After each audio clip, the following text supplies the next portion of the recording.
જો તમે આ વિડીયો સુધી પહોંચ્યા છો તો તેનો અર્થ એ છે કે તમે એવા જિજ્ઞાસુ સાધકોમાંના એક છો જે અહીં ફક્ત મનોરંજન કે માહિતી માટે જ નહીં પરંતુ સત્યના ઊંડાણ સુધી પહોંચવા માટે આવે છે. તમારી અંદર એક પ્રાચીન તરસ જાગી છે, કદાચ એવી તરસ જે ઘણા જન્મોથી અધૂરી પડી હતી. એક એવો પ્રશ્ન ઊભો થયો છે જેનો જવાબ વિજ્ઞાન કે શાસ્ત્રો સંપૂર્ણપણે આપી શક્યા નથી. હું કોણ છું? અને પછી એક વધુ રહસ્યમય પ્રશ્ન ઊભો થાય છે, શું આ શરીર પહેલાં ક્યાંય હતો? શું આ જન્મ પહેલાં કંઈ હતું? શું મૃત્યુ પછી કંઈ બાકી રહેશે? આ પ્રશ્ન સામાન્ય જિજ્ઞાસાઓ નથી, આ આત્માની બારીઓ છે. જો કોઈ અંદરથી તેમના દ્વારા જુએ છે તો જીવનની દિશા બદલાઈ શકે છે. અને આ આજે આપણી યાત્રા છે, એક એવી યાત્રા જ્યાં મન શાંત થાય છે, જ્યાં આત્માની સ્મૃતિ જાગૃત થાય છે અને જ્યાં ઋષિના શબ્દો તે માર્ગને પ્રકાશિત કરે છે. જો તમે પણ આ માર્ગના મુસાફર બનવા માંગતા હો તો આ યાત્રાને તમારું આધ્યાત્મિક ઘર માનો. આ વિડીયોને લાઈક કરો. તમારી આ નાની નિશાની કહે છે કે તમે ખરેખર સાંભળી રહ્યા છો. આ સફરને સમજવા માટે ચેનલને સબસ્ક્રાઈબ કરો અને જ્યારે આત્માનો આગામી કોલ ગૂંજશે ત્યારે તેને સૌથી પહેલાં તમે સાંભળશો. વધુ જાણવા માટે બેલ આઇકોન દબાવો. હવે ચાલો આંખો બંધ કરીને આપણી અંદર તરફ વળીએ. આ યાત્રા ત્યાંથી શરૂ થાય છે જ્યાં જન્મ પહેલાંનું રહસ્ય હજુ પણ જીવંત છે, તમારામાં, મારામાં અને આપણા બધામાં. બાળપણથી આપણે સાંભળતા આવ્યા છીએ કે આત્મા અમર છે, પરંતુ શું આપણે ક્યારેય કોઈ રોકાઈને વિચાર્યું છે કે જ્યારે આત્મા આ દુનિયામાં જન્મ્યો હતો તે પહેલાં ક્યાં હતો? શું તે શૂન્યતામાં ભટકતો હતો કે કોઈ સૂક્ષ્મ દુનિયામાં આરામ કરી રહ્યો હતો? જ્યારે ઋષિઓ આત્માના રહસ્ય વિશે વાત કરે છે ત્યારે તે ફક્ત ફિલોસોફી કે કલ્પના વિશે જ વાત કરતા નથી. તે આંતરિક અનુભવની ભાષા બોલે છે જે તેમણે પોતે અંદર મુસાફરી કરીને જાણી છે. તેઓ કહે છે કે આત્મા ક્યારેય નાશ પામતો નથી અને ન તો તેની કોઈ શરૂઆત છે. તે બ્રહ્માનો એક ભાગ છે, શુદ્ધ ચેતનાનો સાર છે, પરંતુ પૃથ્વી પર તેનું આગમન સંયોગ નથી. તે એક સૂક્ષ્મ અને દેવી યોજનાનો એક ભાગ છે, એક રહસ્યમય બ્લુપ્રિન્ટ જે ફક્ત બુદ્ધિ દ્વારા જ નહીં પરંતુ શાંત ધ્યાન અને આંતરિક દ્રષ્ટિ દ્વારા પણ સમજી શકાય છે. આત્માની યાત્રા ગર્ભમાં આવવાથી શરૂ થતી નથી, તે તેના ઘણા સમય પહેલાંથી શરૂ થાય છે. ભૂતકાળના કાર્યોનો પડછાયો લઈને આ આત્મા એક દુનિયાથી બીજી દુનિયામાં જાય છે. તે શરૂ થાય છે તેના આગામી અનુભવની યાત્રા. આત્મા તેની ભૂતકાળની ઈચ્છાઓ, પાઠ અને અપૂર્ણ લાગણીઓના આધારે પસંદગી કરે છે. હા, આત્મા પાસે પસંદગી કરવાની શક્તિ છે. તે નક્કી કરે છે કે તે કયા શરીરમાં જન્મ લેશે અને કેવા પ્રકારનું જીવન પસંદ કરશે. આ નિર્ણય તેની આંતરિક પરિપક્વતા અને ચેતનાના સ્તર પર આધારિત છે. ઋષિઓએ ઊંડા ધ્યાનથી જોયું કે જન્મ લેતા પહેલાં આત્મા ચેતનાની એક ખાસ સ્થિતિમાં રહે છે જેને આકાશિક ક્ષેત્ર કહેવામાં આવે છે. આ કોઈ ભૌતિક સ્થાન નથી પરંતુ સૂક્ષ્મ ચેતનાનું સ્તર છે. ત્યાં આત્મા તેના આગામી જીવનનો નકશો બનાવે છે. વિવિધ સ્તરોની આત્માઓ છે, કેટલીક ખૂબ વિકસિત અને કેટલીક ભ્રમમાં ડૂબેલી. આત્મા તેના પાછલા જન્મો જુએ છે જ્યાં તે પ્રેમમાં નિષ્ફળ ગયો હતો, જ્યાં તે નફરતથી વહી ગયો હતો, જ્યાં તે ક્રોધનો ભોગ બન્યો હતો અને જ્યાં તેણે સ્વાર્થ પસંદ કર્યો હતો. પછી તે નક્કી કરે છે કે આગામી જન્મનું સ્વરૂપ શું હશે. આ શબ્દોમાં વિચારવાની પ્રક્રિયા નથી પરંતુ એક અંતર્જ્ઞાન, ઉર્જા અને લાગણીઓનું વિનિમય અને એક દેવી પ્રેરણા છે જે આત્માને આગળ વધવાની દિશા આપે છે. પ્રિય શ્રોતાઓ, તમે જે સાંભળી રહ્યા છો તે ફક્ત એક વાર્તા નથી, તે અદૃશ્ય દુનિયાની ઝલક છે જેને આપણે ફક્ત તીવ્ર અનુભવોની ક્ષણોમાં સ્પર્શ કર્યો છે. આ વિષય તમારી ચેતનાને જાગૃત કરી શકે છે અને આ જાગૃતિ જરૂરી છે કારણ કે જ્યાં સુધી આપણે જાણતા નથી કે આપણે ખરેખર કોણ છીએ, આપણે ક્યાંથી આવ્યા છીએ અને આપણે ક્યાં જઈ રહ્યા છીએ, ત્યાં સુધી જીવન એક અધૂરા પુસ્તક જેવું લાગે છે જેના પાના ક્યારેય ફેરવવામાં આવ્યા નથી.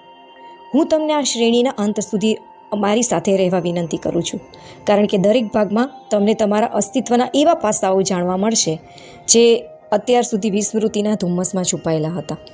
હવે આપણે તે ક્ષણ પર આગળ વધીએ છીએ જ્યારે આત્મા નક્કી કરે છે કે કયા ગર્ભમાં પ્રવેશ કરવો અને કયા માતા પિતા દ્વારા તેનું આગામી જીવન શરૂ થશે. કારણ કે આત્મા કોઈ રેન્ડમ અથવા નિષ્ક્રિય શક્તિ નથી. દરેક જન્મ પાછળ એક ચોક્કસ હેતુ રહેલો હોય છે. યોગ દ્વારા ઋષિઓએ જાણ્યું, તેના ઊંડા ધ્યાન દરમિયાન જોયું કે આત્મા દેવી યોજનાના દેવી બ્લુપ્રિન્ટ અનુસાર કાર્ય કરે છે. એક સાર્વત્રિક પ્રણાલી જે આપણા ભૂતકાળ, વર્તમાન તેમજ ભવિષ્યને જોડે છે.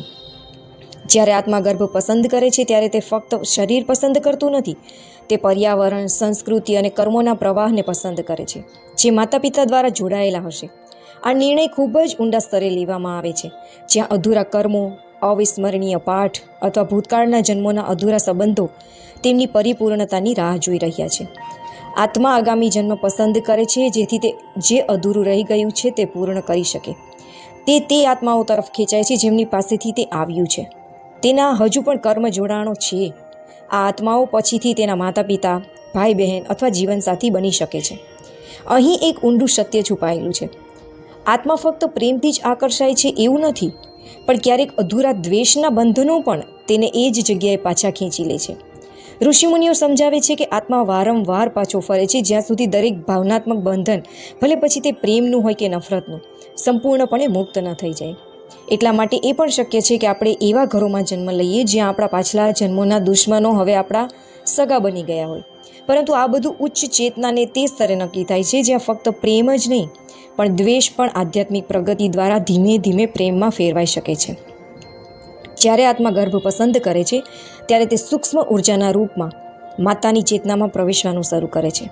પહેલાં તે માતાના સૂક્ષ્મ શરીરમાં પડછાયા તરીકે દેખાય છે, પછી ધીમે ધીમે તેનું સ્થૂળ શરીર આકાર લેવાનું શરૂ કરે છે. આ તબક્કામાં માતા ઘણીવાર સપનામાં દિવ્યતાની ઝલક, લાગણીઓની તીવ્રતા અથવા ક્યારેક અલૌકિક હાજરીનો અનુભવ કરે છે, પરંતુ મોટાભાગના લોકો આ સંકેતોને ઓળખી શકતા નથી. ગર્ભમાં પ્રવેશતા પહેલાં આત્માને એ પણ બતાવવામાં આવે છે કે આવનારા જીવનમાં તેને કયા પરીક્ષણો, સંઘર્ષો અને પાઠ શીખવા પડશે. આત્મા તે બધાને સ્વીકારે છે કારણ કે તે જાણે છે કે આ યાત્રા મુક્તિ તરફનું બીજું પગલું છે. ભલે આ દુનિયા મુશ્કેલ લાગે, પણ આત્મા જાણે છે કે દરેક જન્મ જાગૃત થવા અને વધવાની તક છે. અહીં એક છુપાયેલું આધ્યાત્મિક સત્ય છે જે ઋષિમુનિઓએ આપણને કહ્યું છે. જ્યારે શરીર આત્મામાં પ્રવેશ કરે છે ત્યારે તેને આસક્તિનો પડદો પહેરાવવો પડે છે. તે ભૂલી જાય છે કે તે કોણ હતો, ક્યાંથી આવ્યો અને શા માટે આવ્યો. તેથી જ નવજાત શિશુને તેના દેવી સ્તોત્રીની કોઈ યાદ હોતી નથી. આ ભૂલી જવું જરૂરી છે, કારણ કે જ્યાં સુધી આત્મા ભૂલી જવાનું શીખે નહીં ત્યાં સુધી તે કંઈ નવું શીખી શકતો નથી. પરંતુ આ પડદો આપણા સૌથી ઊંડા દુઃખનું કારણ પણ બને છે. આપણે આપણા સ્ત્રોતને ભૂલી જઈએ છીએ અને પછી આપણે આપણા ધ્યાન દ્વારા તેને ફરીથી યાદ કરવું પડે છે. હવે બીજો પ્રશ્ન એ ઊભો થાય છે કે જ્યારે આત્મા ગર્ભમાં આવે છે ત્યારે શું તે જ ક્ષણથી જીવનનો અનુભવ કરવાનું શરૂ કરે છે? શું તે માતાની લાગણીઓ, વિચારો અને ઈચ્છાઓથી પ્રભાવિત છે? જવાબ હા છે. ગર્ભમાં પ્રવેશ્યા પછી આત્મા શરીર અને પર્યાવરણ સાથે ઊંડો જોડાયેલો બને છે. ઋષિમુનિઓના મતે ગર્ભમાં રહેલો આત્મા ન તો સંપૂર્ણપણે જાગતો હોય છે કે ન તો સંપૂર્ણપણે ઊંઘતો હોય છે. તે ધ્યાનની સ્થિતિમાં હોય છે, જાણે કોઈ સૂઈ રહ્યું હોય. જ્યારે કોઈ વ્યક્તિ ઊંડા ધ્યાનમાં હોય છે ત્યારે ચારે બાજુ અવાજો અને ઉર્જા હોય છે, પરંતુ અંદર એક ઊંડી શાંતિ હોય છે. ગર્ભ આત્મા માટે ખૂબ જ સંવેદનશીલ સ્થાન છે. માતાનો દરેક વિચાર, દરેક લાગણી, દરેક ભય કે આનંદ આત્માની ચેતના પર સૂક્ષ્મ છાપ છોડી જાય છે. એટલા માટે વેદોમાં કહેવામાં આવ્યું છે કે ગર્ભમાં કરેલા કાર્યો સૌથી મજબૂત હોય છે, કારણ કે આ તે સમય છે જ્યારે આત્માની દિશા નક્કી થાય છે. જો માતા ભયભીત, ગુસ્સે કે ચિંતિત હોય તો આ બધી લાગણીઓ આત્માની ચેતના પર પ્રથમ પડછાયા તરીકે અંકિત થાય છે. જો માતા શાંત, પ્રેમાળ અને વિશ્વાસુ હોય તો આ ગુણો કુદરતી રીતે આત્મા સુધી પહોંચે છે. આ ફક્ત મનોવિજ્ઞાન નથી, તે ઉર્જાનું વિજ્ઞાન છે. ઋષિમુનિઓ કહે છે કે માતાનું મન આત્માની પ્રથમ શાળા બને છે. તેના વિચારો આત્માની પ્રથમ સંસ્કૃતિ બને છે. આ દોરો અદૃશ્ય છે પણ એટલો મજબૂત છે કે તે ક્યારેય તૂટતો નથી. ભલે આત્મા તેના પાછલા જન્મોને યાદ ન રાખે, પણ ગર્ભની અંદરનું વાતાવરણ તેના વર્તમાન જીવનની ચેતનાનું બીજ બની જાય છે. ગર્ભમાં રહેતી વખતે આત્મા ધ્વનિ અને પ્રકાશ પર લાગણીઓનો અનુભવ કરે છે. આ બધું ભૌતિક સ્વરૂપમાં નથી પણ સૂક્ષ્મ સ્પંદનોના સ્વરૂપમાં છે. મંત્રોનો અવાજ, પ્રેમનો અવાજ કે ભયનો કંપન, આ બધા આત્માના સૂક્ષ્મ શરીરને ઊંડો અસર કરે છે. અહીંથી ઘણા ઊંડા પ્રશ્નો ઊભો થાય છે. કેટલાક બાળકો જન્મથી જ દુઃખી કેમ હોય છે? કેટલાકને કોઈ આઘાત વિના વિચિત્ર ભય કેમ હોય છે? કેટલાકમાં અણધારી પ્રતિભા કેમ હોય છે? આ બધાનો જવાબ આમાં રહેલો છે. આત્માની પ્રારંભિક ચેતનાનો રંગ ગર્ભના ભાવાત્મક અને ઉર્જાવાન વાતાવરણમાં તૈયાર થાય છે. ઋષિમુનિઓ એમ પણ કહે છે કે કેટલાક આત્માઓ એટલા ઉન્નત હોય છે તેઓ ગર્ભમાં જ ધ્યાન કરે છે. તેઓ જન્મ લેતા પહેલાં જ ભગવાનને યાદ કરે છે અને તેઓ તેમના જીવનનો હેતુ જાણે છે. પરંતુ આવા આત્માઓ ખૂબ જ દુર્લભ છે.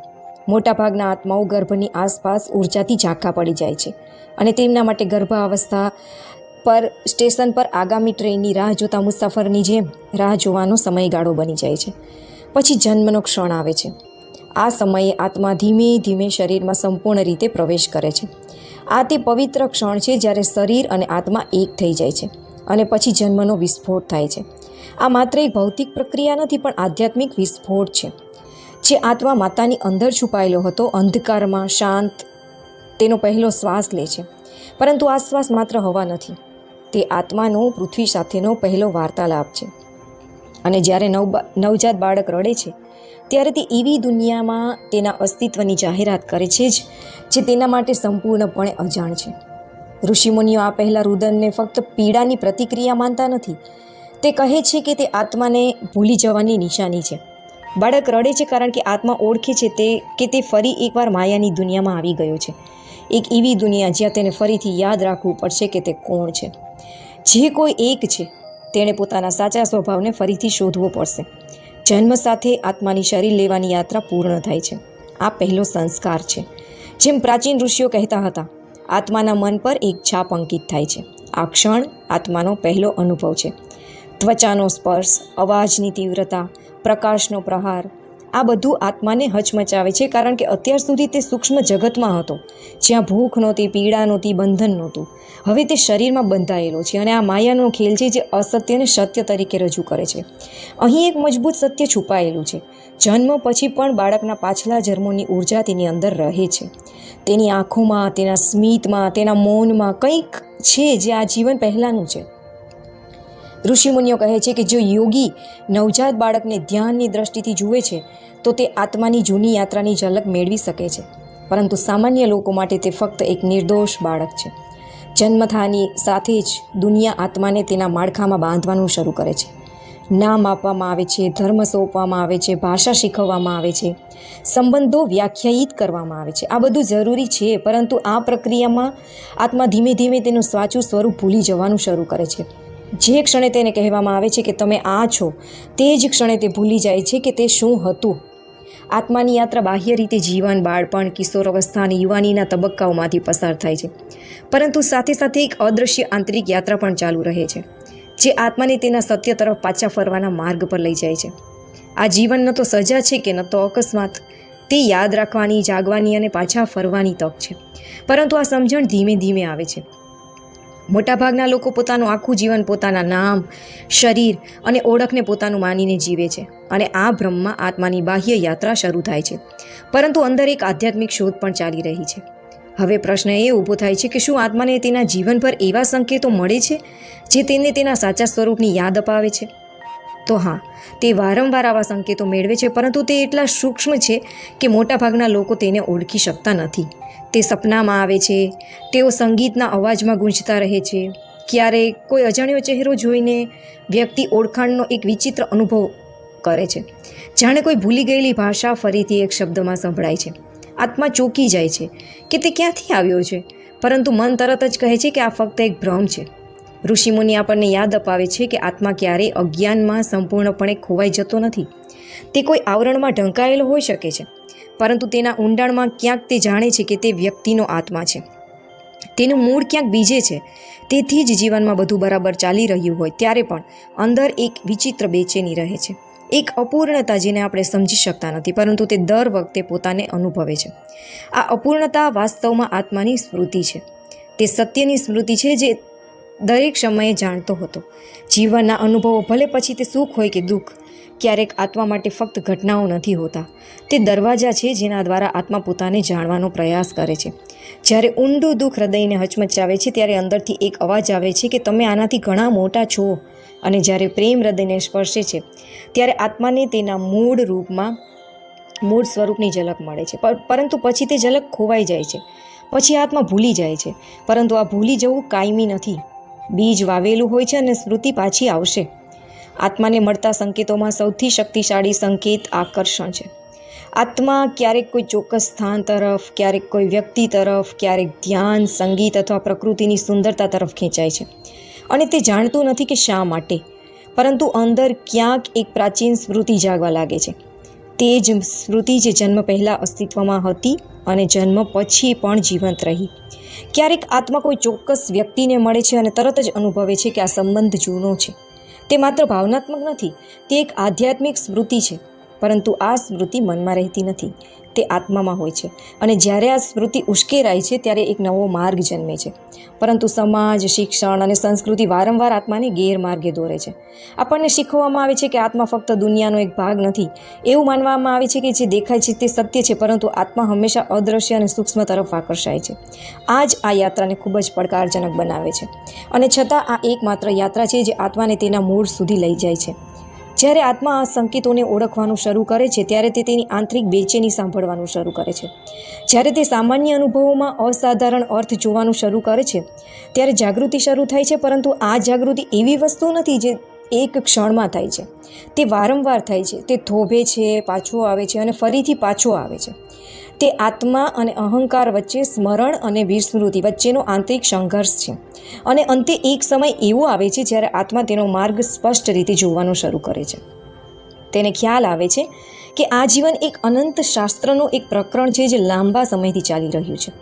હવે પ્રશ્ન એ ઊભો થાય છે કે શું આત્મા તે શાસ્ત્રને સંપૂર્ણપણે વાંચી શકે છે? શું તે સમજી શકે છે કે હું શા માટે જન્મ્યો હતો, કયા હેતુ માટે, અને આ યાત્રા ક્યાં સમાપ્ત થાય છે? ખૂબ ઓછા લોકો આ જવાબ સુધી પહોંચી શકે છે. મોટાભાગના લોકો જન્મ, મૃત્યુ અને પુનર્જન્મના ચક્રમાં ફસાયેલા રહે છે. આ ચક્ર એટલું વિશાળ અને ઊંડું છે કે જો જાગૃતિ ન હોય તો તે એક ચક્ર બની જાય છે. ઋષિમુનિઓ કહે છે કે આ યાત્રા કોઈ બાહ્ય ધ્યેય તરફ નથી, તે આંતરિક સ્વ તરફની યાત્રા છે. આ યાત્રા આપણા પોતાના અસ્તિત્વના કેન્દ્ર બિંદુ પર પાછા ફરવાની છે, કારણ કે આત્માએ તેની મૂળ ઓળખ છોડી દીધી છે. આ જ ખોટ પુનર્જન્મનું કારણ છે. દરેક જીવન આત્માને એક નવી ઓળખ આપે છે, બીજી તક આપે છે કે તે શરીર નથી, નામ નથી કે સંબંધ નથી. તે શુદ્ધ ચેતના છે, અનંત પ્રકાશ છે જે તે પરમ સ્ત્રોતમાંથી જન્મે છે. પરંતુ આત્મા આ યાત્રાને ત્યારે જ સમજી શકે છે જ્યારે તે બાહ્ય જગતથી દૂર થઈને અંદર તરફ વળે છે. આ શોધ ધ્યાન છે, આ શોધ આધ્યાત્મિક શિસ્ત છે. પછી જીવન ફક્ત ઘટનાઓની શ્રેણી નથી, પણ એક પ્રતિકાત્મક અનુભવ બની જાય છે. દરેક દુઃખ એક દરવાજો બની જાય છે, દરેક પ્રેમ એક સંદેશ બની જાય છે, દરેક સંબંધ એક પુલ બની જાય છે જે આત્માને તેની સ્મૃતિ સાથે જોડે છે.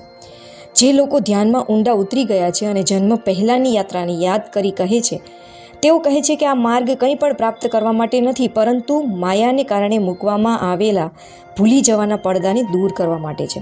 અને જ્યારે આત્મા સંપૂર્ણપણે સ્મૃતિમાં પાછો ફરે છે, જ્યારે તેને ખ્યાલ આવે છે કે હું શરીર નથી, હું મન નથી, હું શુદ્ધ ચેતના છું, ત્યારે આ યાત્રા પૂર્ણ થાય છે. આ મુક્તિ છે. મુક્તિનો અર્થ એ નથી કે આત્મા કોઈ દૂરના વિશ્વમાં જાય છે. મુક્તિનો અર્થ એ છે કે હવે આત્મા ફરીથી જન્મ લેતો નથી, કારણ કે હવે તે અપૂર્ણ લાગતો નથી. હવે તેમાં કોઈ ઈચ્છા બાકી નથી, કોઈ આકાંક્ષા નથી, કારણ કે તે પહેલાં જ જાણી ચૂક્યું છે. તે સંપૂર્ણ છે, હંમેશા સંપૂર્ણ રહ્યું છે અને હંમેશા સંપૂર્ણ રહેશે. પરંતુ આ અનુભૂતિ અચાનક આવતી નથી. તે સતત જાગૃતિ અને ઊંડા ધ્યાનની પ્રક્રિયા દ્વારા લાંબી અને ઊંડી આંતરિક યાત્રા પછી આવે છે. આ માર્ગમાં આત્માએ પોતાના અનુભવો, પોતાના પડછાયાઓ વારંવાર જોવા અને સમજવા પડે છે, જ્યાં સુધી તે તેમને પાર ન કરે. અને એક દિવસ આત્માને ખ્યાલ આવે કે આ માર્ગ ફક્ત મારા માટે છે, કોઈને દેખાડો કરવા માટે નહીં, કોઈને પ્રભાવિત કરવા માટે નહીં, પરંતુ ફક્ત પોતાને મળવા માટે, આત્માને મળવા માટે છે. અને પછી આત્મા જુએ છે કે પુનર્જન્મનું આ ચક્ર સજા નહોતું, પણ તે શાશ્વત પૂર્ણતાને ફરીથી ઓળખવાની તક હતી. આ પૂર્ણતા હંમેશા ભગવાનથી માત્ર એક ડગલું દૂર હતી. અને આ સ્મરણ પૂર્ણ થતાની સાથે જ આત્માનો તેના સ્થૂળ શરીર પ્રત્યેનો લગાવ ઓછો થવા લાગે છે અને તે પ્રકાશમાં પાછા ફરવા માટે તૈયાર થઈ જાય છે જ્યાંથી તે એક વખત આવ્યો હતો. પરંતુ પ્રશ્ન એ ઊભો થાય છે કે શું આ મુક્તિ અંત છે કે આ રહસ્યનો બીજો દરવાજો છે? પરંતુ આ મુક્તિ અંત નથી, તે બીજી ઊંડાણમાં ઉતરવાની શરૂઆત છે, જ્યાં જન્મ અને મૃત્યુનું ચક્ર સમાપ્ત થાય છે. ત્યાંથી એક સૂક્ષ્મ રહસ્યમય યાત્રા શરૂ થાય છે, જે આત્માને તેના વ્યક્તિગત ઓળખ શોધવામાં મદદ કરે છે. તે આપણને આ મર્યાદાથી પણ આગળ લઈ જાય છે. હવે આત્મા ફક્ત હું નથી રહ્યો, જેમ કે ઋષિમુનિઓએ સમજાવ્યું હતું. જ્યારે આત્મા પરમાત્મામાં ભળી જાય છે ત્યારે તેનો નાશ થતો નથી, પરંતુ પહેલીવાર તે સંપૂર્ણપણે પોતે બની જાય છે. આ વિસર્જન પાણીમાં પાણી ભેળવવા જેવું નથી, તે એક અનુભૂતિ છે. હું હંમેશા જ સ્વરૂપમાં છું. હું હંમેશા એક જ સમુદ્ર હતો. હવે આત્મા મુક્ત છે. તે જે હતું, જે છે અને જે હશે તે બધું બની જાય છે. નામ, શરીર કે કર્મથી બંધાયેલ નથી. આ ઉચ્ચ અનુભવમાં ચેતના ફેલાય છે.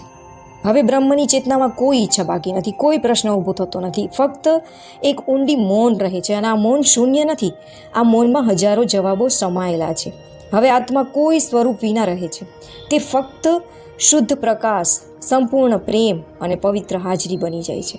અહીંથી આત્મા ન તો સ્વર્ગની કે પુનર્જન્મની ઈચ્છા રાખે છે, તે હવે ફક્ત એક સાક્ષી બની જાય છે. તે વિશ્વને ગતિશીલ જુએ છે, પણ તેમાં ફસાઈ શકતો નથી. હવે તે સ્પષ્ટ રીતે જોઈ શકે છે.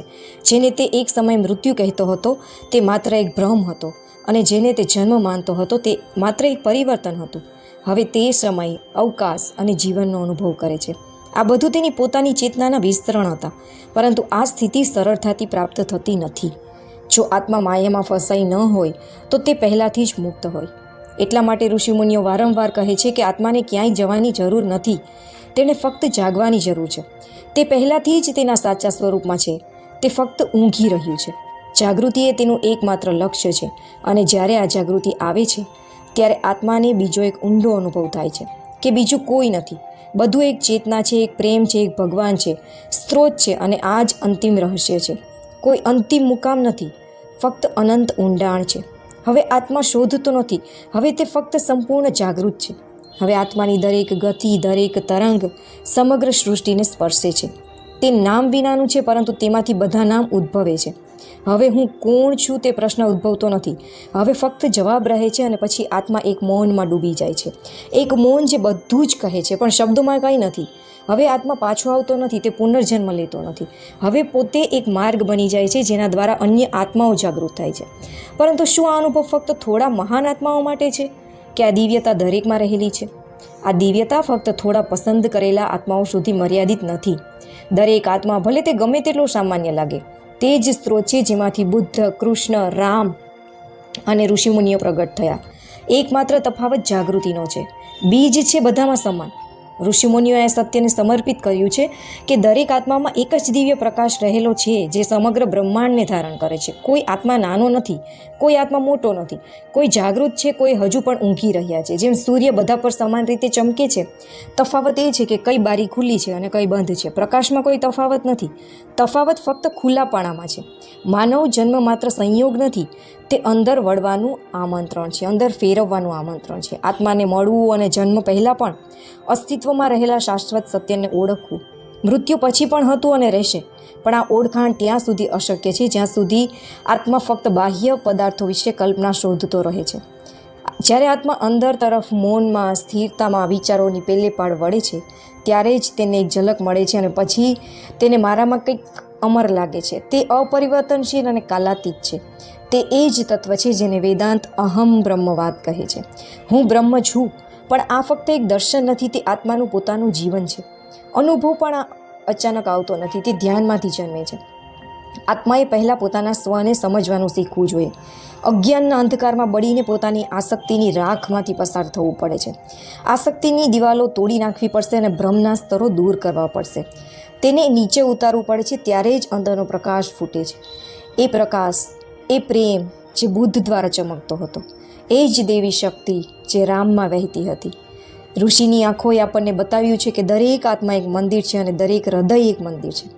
એક વેદી પણ જ્યાં સુધી આપણને પોતાને ફક્ત એક શરીર માનીએ છીએ ત્યાં સુધી મન અશાંત રહે છે. જ્યાં સુધી તેઓ ઈચ્છાના ગૂંચવણમાં ફસાયેલા રહે છે ત્યાં સુધી આ મંદિર અંધકારમાં ડૂબેલું રહે છે. દીવામાં હજી પણ જ્યોત છે, પણ તેલ સુકાઈ ગયું છે અને હાથ થાકી ગયા છે. ઋષિઓ કહે છે કે જો આત્મા સાચા હૃદયથી શોધ કરે છે તો તે ચોક્કસપણે આનો અનુભવ કરી શકશે. તે પ્રાપ્ત કરી શકાય છે. જાતિ કે વંશની દિવાલો તેને રોકી શકતી નથી, ન તો કળીઓ કે ન તો વય. ફક્ત બે જ અવરોધો છે, અજ્ઞાન અને જડતા. જે આત્મા હિંમતથી અજ્ઞાનનો પડદો ફાડી નાખે છે તે મોક્ષ પ્રાપ્ત કરે છે. જે વ્યક્તિ અંદર જોવાની હિંમત કરે છે તે અંદરની દિવ્યતા જોઈ શકે છે. ખીલવાનું શરૂ થાય છે, પણ પછી પ્રશ્ન એ ઊભો થાય છે કે જો આત્મા આટલો દિવ્ય છે તો તે શા માટે ભટકવો જોઈએ? આસક્તિની જાળમાં કેવી રીતે ફસાઈ જાય? અને આ ભ્રમ કેવી રીતે હોઈ શકે? માયા શા માટે શક્તિશાળી છે કે તે સત્યને ઢાંકી દે છે? સાંભળવામાં સહેલું છે, પણ તેની અંદર રહેલું રહસ્ય અનંત છે. તે કોઈ સરળ ભ્રમ નથી, તે આખું બ્રહ્માંડ છે. તે આત્મા અને પરમ સત્ય વચ્ચે ખેંચાયેલો પડદો છે. એટલી ગાઢ કે પ્રકાશની હાજરીમાં પણ અંધકારનો અનુભવ થાય છે, અને આ અંધારામાં પણ આશાનું એક ઝાંખું કિરણ, એક ઝલક, છુપાયેલું આમંત્રણ. ઋષિઓ તેને બ્રહ્મના સર્જનાત્મકતાના દિવ્યતાનું સ્વપ્ન કહે છે. તે માયા છે. આ જ બ્રહ્માંડનું સર્જન કરે છે, તેને ખસેડે છે અને અંતે તેનો નાશ કરે છે. માયા આત્માના શરીર સાથે જોડે છે. આ માયા સમય અને અવકાશની જાગૃતિ છે. આ જ વસ્તુ મૃત્યુને ભયાનક અને જીવનને મર્યાદિત બનાવે છે. અને આ જ વસ્તુ તેની સૌથી મોટી છેતરપિંડી એ છે કે આત્માને ખાતરી કરાવવી કે તે ફક્ત આ શરીર, આ નામ, આ સ્મૃતિ છે. અને જ્યારે આ માન્યતા સ્થાપિત થાય છે ત્યારે આત્મા તેની દિવ્યતા ભૂલી જાય છે અને સુખની શોધમાં, ઓળખની શોધમાં, સ્થિરતાની શોધમાં બહાર દોડવા લાગે છે. અને તે જાણતા નથી કે તે પોતે જ આ બધાનો સ્ત્રોત છે. માયા લલચાવે છે કારણ કે તે ઇન્દ્રિયોને રંગો, સ્વરૂપો, સ્વાદ અને ગંધમાં ફસાવે છે. તે કાનમાં ફસાવે છે. બહાર જુઓ, બહાર શોધો, બધું બહાર છે. અને આ દોડમાં શાંત, શુદ્ધ આત્મા અંદરની એક જ સુંદરતાને ભૂલી જાય છે. પરંતુ માયા દુશ્મન નથી, તે એક કસોટી છે. તે આત્માને લડાઈ આપે છે જેથી તે વિકાસ કરી શકે, સંઘર્ષ કરી શકે, જાગી શકે અને પછી ફરીથી પોતાના સત્યને ઓળખી શકે. જેમ યોગી અગ્નિમાં બેસીને ધ્યાન કરે છે, તે અગ્નિ તેને બાળવા માટે નથી પણ તેને શુદ્ધ કરવા માટે આવે છે. માયા ત્યાં સુધી આકર્ષક લાગે છે જ્યાં સુધી આત્મા એવું માનતો નથી કે તે તેના પર નિર્ભર છે. પરંતુ જેમ જેમ આત્મા અંદરની શાંતિને, તે શાશ્વત પ્રેમને સ્પર્શ કરે છે, ભલે એક ક્ષણ માટે પણ, માયાની પકડ ઢીલી થવા લાગે છે. કારણ કે ઋષિમુનિઓનો છેલ્લો સંદેશ આ છે કે પોતાને જાણો અને તમે કોઈ દિવસ પોતાને જાણશો. તમે જન્મ્યા નથી, તમે હંમેશા ત્યાં હતા અને તમે હંમેશા ત્યાં રહેશો. જો આ સંદેશે તમારી અંદર થોડી પણ લહેર જાગૃતિ કરી હોય તો કૃપા કરીને તેને લાઈક કરો, જેથી અમને સંકેત મળે કે ક્યાંક કોઈ જાગી રહ્યું છે, ક્યાંક શોધી રહ્યું છે. આ ચેનલને સબસ્ક્રાઈબ કરો કારણ કે આવી આધ્યાત્મિક યાત્રાઓ એકલા કરી શકાતી નથી. આપણને સાથીઓની જરૂર છે, આપણને એક કંપનીની જરૂર છે. બેલ આઇકન દબાવો જેથી આત્માનો આગામી કોલ કોઈ પણ વિલંબ વિના તમારા સુધી પહોંચે. મળીશું નવા વિડીયોમાં. જય શ્રી કૃષ્ણ.